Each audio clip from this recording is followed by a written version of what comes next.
Shri V P V Mustafa, ഇവിടെ ഞാൻ താങ്കളിൽ നിന്ന് സന്ദീപിലേക്ക് പോകുന്നതിന് മുമ്പ് ഈ പറയുന്ന പിണറായി വിജയൻ ഇപ്പോൾ ജമാഅത്ത് നേതാക്കൾ വന്ന് ചർച്ച നടത്തിയാൽ ചെന്നിത്തലയ്ക്ക് എന്തിനാ വേവലാതി എന്ന് പിണറായി വിജയൻ ചോദിച്ചതും എന്താണ് ജമാഅത്തിന്റെ പിന്തുണ നേട്ടമുണ്ടാക്കാൻ സഹായിച്ചു എന്ന പി ശ്രീരാമകൃഷ്ണൻ പറയുന്നതൊക്കെ ഒരു കാലത്തിന് ചരിത്രം എന്ന് പറയും. ഇപ്പോൾ നേരത്തെ ഇപ്പോൾ ജമാഅത്തെ ഇസ്ലാമി കുടുംബ ഭീകരവാദികളാണെന്ന് പറയുന്ന എം വി ഗോവിന്ദൻ മാടായിൽ ജമാഅത്തിൻ്റെ ഒരു മീറ്റിങ്ങിൽ പോയി പ്രസംഗിക്കുന്ന ചിത്രമൊക്കെ ഇപ്പം എന്താണ് ഇപ്പോൾ ലഭ്യമാണ്. പോട്ടെ, അതൊരു കാലം. ആ ചിത്രം കാണിക്കാവോ? അത് പോട്ടെ, അതൊരു കാലം. ഈ കഴിഞ്ഞ ലോക്സഭാ തെരഞ്ഞെടുപ്പിൽ ഇതാണ് മാടായി ഏരിയ സമ്മേളനത്തിൽ ജമാഅത്തിൻ്റെ വേദിയിൽ പോയി പ്രസംഗിക്കുന്നതാണ് എം പി 2004. പോട്ടെ, 2004 അക്കാലം. ഈ മുസ്തഫ, ഈ കഴിഞ്ഞ ലോക്സഭാ തെരഞ്ഞെടുപ്പിൽ രാജസ്ഥാനിൽ ജമാഅത്ത് പിന്തുണ ആർക്കായിരുന്നു? അമ്രാറാം ജയിച്ചതിന് ശേഷം അമ്രാറാം അവിടെ പോയി ജമാഅത്തെ ഇസ്ലാമിയുടെ ഓഫീസിൽ പോയി നന്ദി പറഞ്ഞു. തമിഴ്നാട്ടിൽ PR നടരാജനായിരുന്നു CPM സ്ഥാനത്ത്, ജമാഅത്ത് പിന്തുണ നടരാജനായിരുന്നു, ജയിച്ചു. രാജസ്ഥാനിൽ തന്നെ അമ്രാറാമും ജമാഅത്ത് നേതാക്കളും ഒരുമിച്ചിരിക്കുന്ന സീതാറാം യെച്ചൂരി ഓർമ്മ സമ്മേളന ചിത്രം അതുകൊണ്ട് എന്ന് പറഞ്ഞാൽ നിങ്ങൾ വോട്ട് വാങ്ങിയിട്ടുണ്ടെന്നേ, വോട്ട് വാങ്ങിക്കൊണ്ടിരിക്കുകയാണെന്നേ. അപ്പോൾ ഇതൊക്കെ ഈ നാടിന് അറിയാവുന്നതല്ലേ. പെട്ടെന്ന് ജമാഅത്ത് ഒരു ഫൈൻ ഡേ, വൻ ഭീകരവാദികൾ എന്ന് പറഞ്ഞാൽ ദഹിക്കുമോ VPP?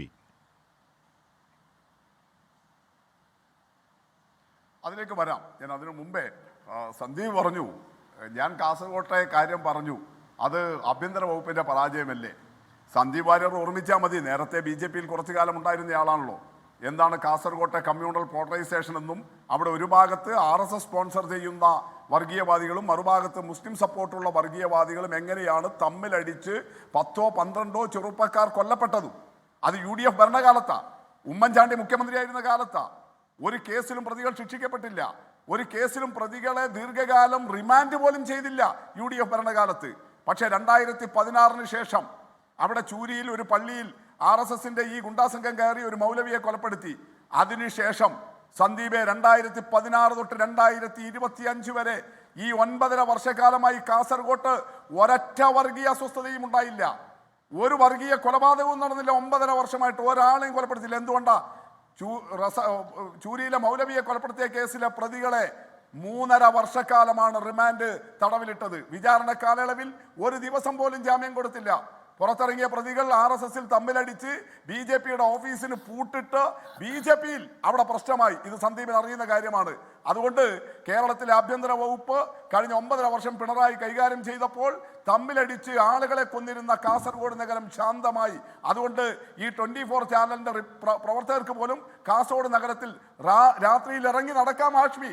ഇല്ലെങ്കിൽ 7 മണിക്ക് ശേഷം കാസർഗോഡ് നഗരം ഉറങ്ങിപ്പോകുമായിരുന്നു. ഇപ്പോൾ അതല്ല. അതുകൊണ്ട് അത്ര ചെയ്തു. ഇന്നലത്തെ സംഭവത്തിലും ഓൺ ദ സ്പോട്ടിൽ പോലീസ് എത്തി കുഴപ്പമുണ്ടാക്കിയവരെ പിടിച്ചുകൊണ്ടുപോയി കേസ് ചാർജ് ചെയ്തു. പോലീസ് സോമോട്ടോ തന്നെ കേസെടുത്തു, നടപടികൾ. അതുകൊണ്ട് അത് വേറെ സംഘർഷത്തിലേക്ക് നീങ്ങിയില്ല. പഴയ കാലമായിരുന്നുവെങ്കിൽ അതിൻ്റെ പേരിൽ 3-4 ദിവസം കാസർഗോട്ട് ഹർത്താലും അതുപോലെ തന്നെ അനിഷ്ട സംഭവങ്ങളുമുള്ള സംഭവമായിട്ട് അത് വികസിക്കുമായിരുന്നു. ചെയ്തില്ല. അതാണ് ഒരു കാര്യം. 2, ജനാധിപത്യ പാർട്ടിയാണ് കോൺഗ്രസ്. ജനാധിപത്യം എന്താണ് സർ? ഓരോരുത്തർക്കും അവരവരുടെ അഭിപ്രായങ്ങൾ, ആവിഷ്കാര സ്വാതന്ത്ര്യം, അത് അവരവരുടെ കമ്മിറ്റിയിൽ ഘടകത്തിൽ പറയുന്നു. അങ്ങനെ പറഞ്ഞവന്റെ മൂക്കിനിടിച്ചിട്ട് ചവിട്ടി തള്ളുന്നത് എന്ത് ജനാധിപത്യമാണ് സർ? വിരട്ടുന്നതോ? നിങ്ങളുടെ പാർട്ടിക്കകത്ത് അഭിപ്രായ വ്യത്യാസം ഇങ്ങനെ ചെയ്യുന്നത് കോൺഗ്രസ് ഒരു ജനാധിപത്യ പ്രസ്ഥാനം എന്ന് പറയരുത്. ഞാൻ ജസ്റ്റ് കംപ്ലീറ്റ് ചെയ്തോട്ടെ. പറയൂ, ഞാൻ ഇടപെടില്ല. കോൺഗ്രസ് ഒരു ജനാധിപത്യ പ്രസ്ഥാനം എന്ന് പറയരുത്. അതിൽ കാണിക്കുന്നത് അനാർക്കിക് പ്രവണതകളാണ്, അരാജക പ്രവണതകളാണ്. നിങ്ങൾ ഈ തമ്മിലടിയെയും ഈ ഗുണ്ടാവാഴ്ചയെയും ഇതിനെയെല്ലാം ജനാധിപത്യമാണ്, ഞങ്ങളൊരു വിശാല ജനാധിപത്യം, ഇതല്ലല്ലോ ജനാധിപത്യം. ഓരോരുത്തർക്കുമുള്ള അഭിപ്രായങ്ങൾ നിർഭയം പറഞ്ഞ് എല്ലാ അഭിപ്രായങ്ങളും ചേർന്നുകൊണ്ട് യോജിച്ചോ അല്ലെങ്കിൽ ഭൂരിപക്ഷ പ്രകാരമോ ഒരു തീരുമാനമെടുത്തത് പിന്നെ എല്ലാവരും കൂടി നടപ്പിലാക്കുന്നതാണ് ജനാധിപത്യം. അല്ലാതെ ഈ തമ്മിലടിയെയും ഗുണ്ടാരാജിനെയും എതിരഭിപ്രായം പറയുന്നവരെ ഇങ്ങനെ വേട്ടയാടുന്നതെന്നും എന്നിട്ട് അതൊക്കെ ജനാധിപത്യ പ്രസ്ഥാനമാണ് എന്ന് കോൺഗ്രസിന് വിശേഷം കൊടുക്കരുത്. അതിൻ്റെ പ്രശ്നമാണ് സന്ദീപ് വാര്യറിനുള്ളത്. അദ്ദേഹം പറഞ്ഞത് മുഴുവൻ എന്താ? അത് കുറച്ച് ഹാഷ്മിയും ഇപ്പോൾ 2ാം റൗണ്ടിൽ എന്നോട് ചോദ്യമായിട്ട് കൊണ്ടുവന്നിട്ട് ചേർക്കുന്നത് എന്താ? കേരളത്തിൽ CPM എന്തോ ഒരു വലിയ ഇസ്ലാമിക് ഫോബിയ ഉണ്ടാക്കാൻ വേണ്ടി ശ്രമിക്കുകയാണ്. അങ്ങനെ മുസ്ലിങ്ങളെ ഭീതിപ്പെടുത്തി എന്തോ ഒരു ഹിന്ദു പ്രീണനം ഉണ്ടാക്കാൻ, ഭൂരിപക്ഷ പ്രീണനം ഉണ്ടാക്കാൻ ശ്രമിക്കുന്നു. ഈ നരേഷൻ നിങ്ങൾ കഴിഞ്ഞ ലോക്സഭാ തെരഞ്ഞെടുപ്പ് തൊട്ട് ഇങ്ങോട്ട് കഴിഞ്ഞ 1 വർഷത്തിലധികം കാലമായി നടത്തിക്കൊണ്ടിരിക്കുകയല്ലേ? എന്നിട്ടും ഹാഷ്മിയെ പോലെ ഒരു മാധ്യമ പ്രവർത്തകൻ, പഴയ ഒരു SFI-കാരൻ കൂടിയല്ലേ? ആലോചിച്ച് നോക്കി, ഇപ്പോഴും കേരളത്തിൽ BJPക്കെതിരെ RSSനെതിരെ ഒരു വാക്കെങ്കിലും പറയാത്ത ഏത് CPM യോഗമാണ് നടക്കുന്നത്? താഴെ ബ്രാഞ്ചിൽ അതുകൊണ്ട് വലിയ സംസ്ഥാന പൊതുയോഗം വരെ നടക്കുമ്പോൾ സംസാരിക്കുന്ന എല്ലാ നേതാക്കളും പ്രസംഗിക്കുന്നവരെല്ലാം ജനങ്ങളിലേക്ക് എത്തിക്കുന്ന ഏറ്റവും പ്രധാനപ്പെട്ട ആശയം ഏതിനെക്കുറിച്ചാണ്? ഒരു 40 മിനിറ്റ് പ്രസംഗമുണ്ടെങ്കിൽ അതിൽ ഏതാണ്ട് അരമണിക്കൂറിലേറെ നേരം RSSനെ കുറിച്ചാണ്, BJPയെ കുറിച്ചാണ്. കേട്ടു നിൽക്കുന്ന CPMകാരല്ലാത്ത പലരും പിന്നെ അതിനെക്കുറിച്ച് പറഞ്ഞു. കണ്ടില്ലേ, അരമണിക്കൂർ RSSനെ കുറിച്ച് പറഞ്ഞു, ഒരു 5 മിനിറ്റെങ്കിലും കേരളത്തിലെ ഇസ്ലാമിക തീവ്രവാദത്തെ കുറിച്ച് പറഞ്ഞു. ഇങ്ങനെ പോലും ചർച്ചകൾ നടക്കുന്ന ആഷ്മി മനസ്സിലാക്കാത്തതല്ലോ. അതുകൊണ്ട് ഞങ്ങളുടെ മുഖ്യ ശത്രു അത് ഡോക്ടർ VPP, എന്റെ ചോദ്യം അതൊന്നും ആയിരുന്നില്ല. ഞാൻ എണ്ണി പറഞ്ഞതിൽ വസ്തുതാവിരുദ്ധമായി ഒന്നുമില്ല.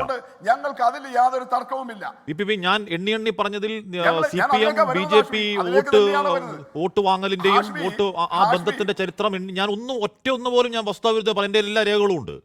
ഞാൻ പറയുന്നത് ആ പോയ കാലം ഞങ്ങൾക്ക് പിഴച്ചുപോയി. ഞങ്ങൾ ആ കാലത്ത് ജമാഅത്തിന്റെ വോട്ട് ഞങ്ങൾ സ്വീകരിക്കാൻ പാടില്ലായിരുന്നു. ഞങ്ങളുടെ പാർട്ടി മുഖപത്രത്തിൽ അവരെ ശ്ലാഘിച്ച് മുഖപ്രസംഗം എഴുതാൻ പാടില്ലായിരുന്നു. ഞങ്ങളുടെ പിണറായി വിജയൻ അങ്ങനെ പറയാൻ പാടില്ലായിരുന്നു. ഞങ്ങളുടെ കൊടിയേരി സഭയിൽ ആര്യാടൻ ഈ ജമാഅത്തിനെ ഭീകര സംഘം വിളിച്ചപ്പോഴേക്കും അത് ഹിന്ദുത്വ ഫാഷിസം കൊണ്ടാണെന്ന് പറയാൻ പാടില്ലായിരുന്നു എന്ന് തിരുത്തിയിട്ട് പറയണ്ടേ? അതല്ലേ രാഷ്ട്രീയ. ഞാനത് മാത്രമേ പറഞ്ഞുള്ളൂ.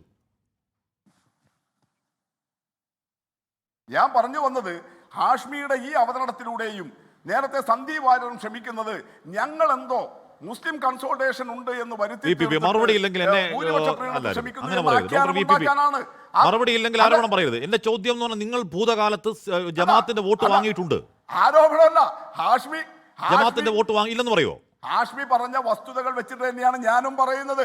എന്തുകൊണ്ടാണ് RSSനെതിരെ ഞങ്ങൾ നടത്തുന്ന പ്രചരണത്തെ കുറിച്ച് പറയാതെ ഞങ്ങൾ ജമാഅത്തെ ഇസ്ലാമിയെ കുറിച്ച് മാത്രമേ പറയുന്നുള്ളൂ എന്ന് വരുത്തി തീർക്കാൻ ശ്രമിക്കുന്നത്? അതാണ് ഞാൻ ചോദിക്കുന്ന ഹാഷ്മി. ഇപ്പൊ ഈ 2 റൗണ്ടിലും എന്നോടുള്ള ചോദ്യത്തിൽ എന്താ നിങ്ങൾ എന്താ ഞാൻ പറഞ്ഞ വസ്തുത പിഴവുണ്ട്? അല്ല, ഞാൻ പറഞ്ഞത് ജമാഅത്തിന്റെ ഓഫീസിൽ പോയിട്ടില്ല എന്ന് പറയാമോ? അമറാം ജമാഅത്തിന്റെ പിന്തുണ വാങ്ങിയിട്ടില്ല എന്നങ്ങ് പറയാവോ? പിണറായി വിജയൻ അങ്ങനെ പറഞ്ഞിട്ടില്ല എന്നങ്ങ് പറയാവോ? കൊടിയേരി അങ്ങനെ എന്നങ്ങ് പറയാവോ? പറയാൻ കഴിയില്ല. അതൊക്കെ യാഥാർത്ഥ്യമാണ്. എന്റെ ചോദ്യവും അല്ലാതെ ഞാൻ പറഞ്ഞേട്ടെ, നിങ്ങൾ എന്താ കംപ്ലീറ്റ് ചെയ്യാൻ തടസ്സപ്പെടുത്തുന്നത് എന്തിനാ? ഞാൻ കൃത്യമായിട്ട് ഹാഷ്മി ഈ ചോദ്യങ്ങൾ കൃത്യമായിട്ട് ആവർത്തിക്കുന്നതിന്റെ ഇതിപ്പോ 3-ാം റൗണ്ടിലാണ് ആവർത്തിക്കുന്നത്. ഇതേ ചോദ്യങ്ങൾ, ഇതേ വാചകങ്ങൾ. ഇത് ഞാൻ പറഞ്ഞത് വസ്തുതയല്ലേ എന്ന് താങ്കൾ ചോദിക്കും. എന്തിനു വേണ്ടിയിട്ടാണ് അത് ചോദിക്കുന്നത് എന്ന് പറഞ്ഞാൽ, താങ്കൾ ഇപ്പോൾ ശ്രമിക്കുന്നത് CPM നേതാക്കൾ ഇപ്പോൾ RSSനെ കുറിച്ച് പറയുന്നില്ല, BJPയെ കുറിച്ച് പറയുന്നില്ല, ജമാഅത്തെ ഇസ്ലാമിയെ കുറിച്ച് മാത്രമേ പറയുന്നുള്ളൂ. നിങ്ങൾ ആവർത്തിക്കുന്നതിലൂടെ ഞാൻ പറയാത്ത കാര്യമാണെന്ന് പറയുന്നത്. എന്റെ ചോദ്യം എന്താണ്? എന്റെ ചോദ്യം ആ പോയ കാലത്ത് ജമാഅത്തുമായി പുലർത്തിയിരുന്ന ബന്ധം അത് ഞങ്ങൾക്ക് പറ്റിയ പിഴവാണ്, തെറ്റാണ്. ഞങ്ങൾ പിന്നെയാണ് തിരിച്ചറിഞ്ഞ് ഇവർ മതമൗലികവാദികളും ഇവർ ഈ ഭീകര സംഘടന ഞങ്ങൾ തിരിച്ചത് പിന്നെയാണ് എന്ന് പറഞ്ഞിട്ട് മുന്നോട്ട് പോയിക്കൂടെ? അതല്ല ഒന്നുകൂടെ ക്ലാരിറ്റി എന്നാണ് എന്റെ ചോദ്യം. ആ ചോദ്യത്തിൽ യാതൊരു പ്രശ്നമില്ല. VPP, ഞാൻ അതിലേക്ക് തന്നെയാണ് വരുന്നത്. ഞാൻ കൃത്യമായിട്ട് പറയുന്നത് എന്ന് പറഞ്ഞാൽ, ഈ ചർച്ചയെ CPIM ഇപ്പോൾ ഈ തെരഞ്ഞെടുപ്പ് സന്ദർഭത്തിൽ ജമാഅത്തെ ഇസ്ലാമിയെ കുറിച്ച് മാത്രം വിമർശിക്കുന്നു എന്ന് പറഞ്ഞു തീർത്ത് ഞങ്ങൾ എന്തോ ഇസ്ലാമിക് ഫോബിയ വളർത്താൻ ശ്രമിക്കുന്നവരാണ് എന്ന നരേഷൻ ഉണ്ടാക്കുന്നത്. അത് സന്ദീപ് വല്ലാതെ പറഞ്ഞു. ഞാൻ പറഞ്ഞു എന്നൊക്കെ പറഞ്ഞിട്ട് അങ്ങനെ ഒന്നും ഞാൻ പറഞ്ഞിട്ടില്ല. വളരെ കൃത്യമാണ്. ഞങ്ങളുടെ വിശദീകരണം മുഴുവൻ മുഖ്യ ശത്രു BJPയും RSSും അതിൻ്റെ വർഗീയതയ്ക്കുമെതിരെ തന്നെയാണ്. അതിനെതിരായിട്ടുള്ള സന്ധിയില്ലാത്ത സമരം തന്നെയാണ് ഞങ്ങൾ നടത്തുന്നത്. 8000 സീറ്റിൽ അവർ മത്സരിക്കാത്തത് എൻ്റെ പഞ്ചായത്ത് സന്ദീപ് തൃക്കരിപ്പൂർ ഗ്രാമപഞ്ചായത്ത് കാസർഗോഡ് ജില്ലയിൽ എൻ്റെ തൊട്ടടുത്ത വാർഡ് പൂവളപ്പ് വാർഡ് അവർ സ്ഥാനാർത്ഥിയെ നിർത്തി. BJP അവർക്ക് അവിടെ ഇല്ല, BJP ഇല്ല ആ വാർഡിൽ. വേറെ അവർക്ക് സ്വാധീനമുള്ള സ്ഥലത്ത് നിന്ന് കൊണ്ടുവന്നിട്ട് അവർക്ക് പക്ഷെ നിർദ്ദേശിക്കാൻ വാർഡുന്ന ആൾ വേണമല്ലോ. നാട്ടിലില്ലാത്ത 6 മാസമായി ഗൾഫിൽ പോയ ഒരാളുടെ വ്യാജ ഒപ്പിട്ടിട്ടാണ് BJP ഈ കൈക്കോട്ടയുടെ വാർഡിൽ ഒരു സ്ഥാനാർത്ഥിയെ കൊടുത്തത്, പൂവളപ്പ് വാർഡിൽ സ്ഥാനാർത്ഥിയെ കൊടുത്തത്. ഇന്നലെ അത് തള്ളിപ്പോയിരിക്കുകയാണ്. അങ്ങനെ തള്ളിപ്പോയതിന് CPM എങ്ങനെ പിഴക്കും?